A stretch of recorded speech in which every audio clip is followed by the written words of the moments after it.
Hello and welcome back to Nick's channel. Today I want to talk a little bit about the therapeutic effect of volunteering, especially with dogs, or maybe cats too. But I have my expertise in the field of dogs. So I have been volunteering for the past 20 plus years in a variety of places. The first place was a women's shelter. Then I briefly walked dogs at the Humane Society. Then we moved and I walked other dogs. I volunteered for Dress for Success. All kinds of really heavy stuff. I volunteered for a hospital, for the chemo outpatient center. And then I fell into dog walking again here in Reading at the Haven Humane Society. So, compared to other volunteering experiences I had in the past, the one with the dogs has been the most beneficial for me, and I explain you why. So working with or for women at the women's shelter was very rewarding. I was very good at it, because I kind of have this communication style that women in stress respond, and I have a past that makes me relate to them. But it was heavy stuff. You don't just go home and leave it there. What you hear, what you observe, what you experience. These are people, when you talk with these women, you hear heavy stuff and have to respond somewhat the right way so that it doesn't make it worse for them. The same thing at Dress for Success, almost the same. It wasn't quite as bad. But you also have women who need support in bad life situations, and they pour out their whole heart and tell their whole history most of the time. And the most challenging one was working at the outpatient chemo center. Now here you are dealing with women who are fighting, and men are fighting for survival. Some do, some not.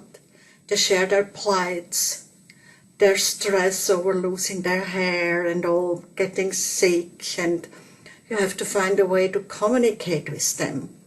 Again, I was very good at it because I have this communication skill that makes it easy for me to be personable. But that was really super heavy stuff. So I couldn't just walk out and forget. And the next day I came in and the woman wasn't there anymore. I knew what happened. So another point with that volunteering is I got constantly colds that I picked up at the hospital. Naturally, there were more germs flying around. So COVID put an end to that anyway. And then, over a year ago, or almost a year ago, I fell into dog walking again. And this time I was ready for it mentally. Physically is another story. I do everything the wrong way in my life. I got married late in life. And at that time, my best girlfriends were approaching a divorce. So I do all a little reverse. Anyway, obviously when you go and work with dogs, take them out, you start to bond a little bit with the dogs too over time. Especially with the dogs that stay for several weeks or even months in the shelter until they find a forever home. And I root for these dogs too. I experienced a wonderful dog who had to send over the Rainbow Bridge because that girl got so sick in the shelter. And that's hard stuff too. That's heart-wrenching. I take that home too. But it's still different, not because I make a difference between the dog and humans. It's as hard for me almost. But when I go in to the shelter to take out dogs, go for a walk, socialize, train them, I have to be so focused when I take them out that they follow the process, that when I take out the wild dog that is so excited to get out, that it doesn't dash away from me. That needs my full focus. That means I forget myself because I'm just there. And then when I'm out and play with them or walk them or train them, these dogs don't tell me their history. They can't. They're so happy and grateful most of the time that they just run out their energy. Maybe they want a lot of pets, lots of loves. Every dog is a little different. And that again makes my heart sing. It makes me happy. And then I'm in the moment again because I'm just with the dogs. I don't have to deal with their history.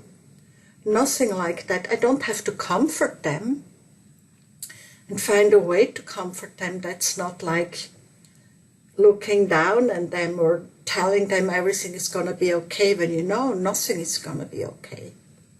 So that makes it a lot easier with dogs. And then when I leave after my 2-hour shift, I feel most of the time very elated that I was able to get a bunch of dogs out, interact with them. I know I'm part of something bigger that does good and does the best to help this creature in need. Makes me really feel good. And on a physical level, that probably doesn't apply to all of you if you're a lot younger than I am. But for me at 65, it's quite a good feeling that I'm still able to go take out a really big dog that's almost as heavy as I am. And even if his wild jumps, I can conquer it.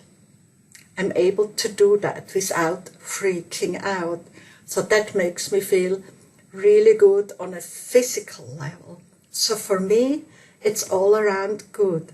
So if you think, if you get involved with dog walking, and that this is too tough on you because you see all these sad dogs, change your thinking. Change your approach about it. Every single dog is happy when you take them out. Gives them a break from the smaller space they are in most of the time until they hopefully find a home. And there are obviously other activities that you can do as a volunteer at humane societies. I'm just focused on dogs because I loved those pets the most. I learned how to relate to dogs. So for me personally, it's the best solution. If you love cats, do it with cats. At the Haven Humane Society sometimes even have horses or pigs. Go figure where they find them, I don't know. So I encourage you to look into this type of volunteering if you love animals, or especially dogs.